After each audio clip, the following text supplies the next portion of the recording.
Les phénomènes climatiques, qu'ils soient extrêmes, inondations, tempêtes, cyclones, ou à évolution lente, comme la hausse du niveau des mers ou la hausse de la température globale, ont des implications sécuritaires importantes. Et c'est pour ça que les acteurs de la sécurité, parmi lesquels les ministères de la Défense et évidemment les forces armées, s'intéressent à ces enjeux. Les forces armées sont en effet directement impactées par les changements climatiques et la dégradation environnementale. Elles vont être impactées à la fois au niveau de leurs infrastructures et de leurs équipements, comme le reste de la société civile, mais aussi dans les missions des forces armées. Ces missions sont modifiées. Elles sont modifiées dans leur nature. Il va y avoir de plus en plus de missions de sécurité civile en réponse aux catastrophes naturelles, mais aussi dans leurs conditions d'opération. Ces conditions d'opération vont être modifiées, affectées par le changement climatique, et il va être plus compliqué d'envoyer des hommes sur le terrain. Il nous paraît important à nous que les forces armées s'impliquent dans la gouvernance climatique internationale, déjà parce que ça va directement les affecter, mais aussi parce que leurs activités ont un impact sur le changement climatique. Leurs activités participent au changement climatique et à la dégradation environnementale. Le déploiement de troupes, la construction de bases, l'utilisation d'équipements, tout cela participe au changement climatique et il est crucial que les armées s'impliquent dans la gouvernance internationale. Et la mission première des armées, la priorité des forces armées, c'est de garantir la sécurité nationale et la sécurité des citoyens. Et c'est dans ce cadre qu'il est important pour les ministères de prendre conscience du besoin de résilience climatique des forces armées, puisqu'elles doivent être les derniers recours du gouvernement, mobilisables en cas de crise, et que, bien évidemment, si elles ne sont pas prêtes, il va être compliqué pour elles d'aider les populations et de leur porter secours. Que ce soit d'un point de vue doctrinal ou opérationnel, ce sont en majorité les armées des pays à plus haut revenu et donc souvent les armées les plus modernes comme les États-Unis ou le Royaume-Uni qui ont commencé à intégrer le changement climatique.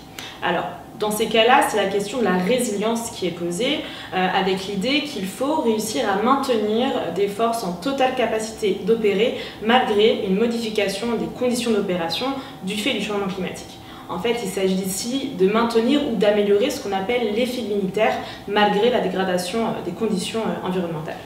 On remarque également que parmi les pays qui ont commencé à intégrer le changement climatique à leurs éléments de doctrine, que ce soit leur livre blanc ou leur politique de sécurité nationale, un nombre très réduit a commencé à traduire en fait cette réflexion en action. Encore une fois, ce sont souvent les pays à plus haut revenu, l'Australie, le Royaume-Uni, les États-Unis bien entendu, et souvent également ces actions sont assez similaires, avec par exemple l'élaboration de méthodologies d'analyse de la vulnérabilité des infrastructures. On retrouve aussi la création de comités spécifiques ou encore des soutiens à la recherche et la rédaction de rapports.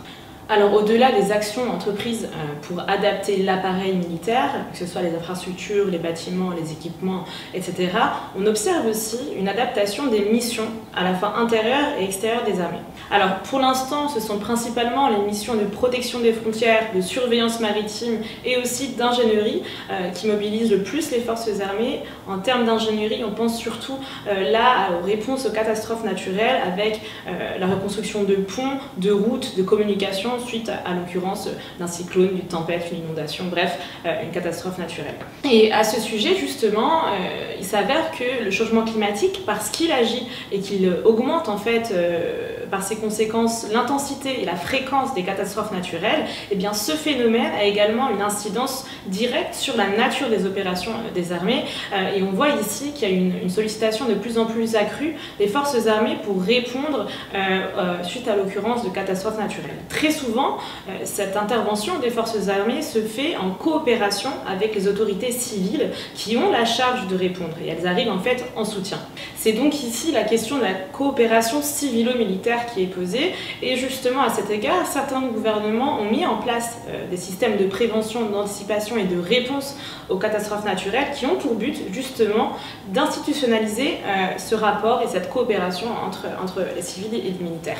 On retrouve également des formes de coopération au niveau multilatéraux et aussi bilatéraux avec par exemple des forces spécialisées dans des zones géographiques particulières. Nos recherches nous ont permis de comprendre que le caractère relativement peu tangible du changement climatique conjugué à la culture militaire, ont pour effet de produire en fait une approche des crises et des problématiques climato-environnementales par deux prismes bien spécifiques. Le premier, c'est celui de l'urgence et le second, celui de la technophilie. Or, répondre dans l'urgence ne permet pas, ou peu, de renforcer la résilience, tandis que le recours aux technologies a tendance à complexifier la chaîne d'approvisionnement, notamment en énergie, et donc, in fine, de ne pas contribuer avec cet objectif de base à la réduction de l'empreinte climatique des armées. C'est en fait un co-bénéfice plutôt qu'une action en elle-même. Un nombre assez réduit de forces armées, principalement les pays les plus développés et les armées les plus technologiques, s'intéressent à l'identification et à la réduction des faiblesses au sein de la chaîne d'approvisionnement en énergie. C'est le concept de résilience énergétique. Il s'agit ici de réduire les dépendances à l'approvisionnement en énergie, et si le but est opérationnel, souvent ça a des co-bénéfices climatiques, en changement par exemple de carburant ou en efficacité énergétique. Un autre concept qu'on peut mobiliser et que les armées ne mobilisent pas assez, c'est celui d'économie circulaire, qui apporterait pourtant une autonomie stratégique importante grâce à un circuit court. Et enfin, d'autres armées s'intéressent à la protection et à la restauration d'écosystèmes. Ce sont principalement des forces armées des pays du Sud, avec des missions comme le replantage d'arbres ou encore la décontamination de sols minés.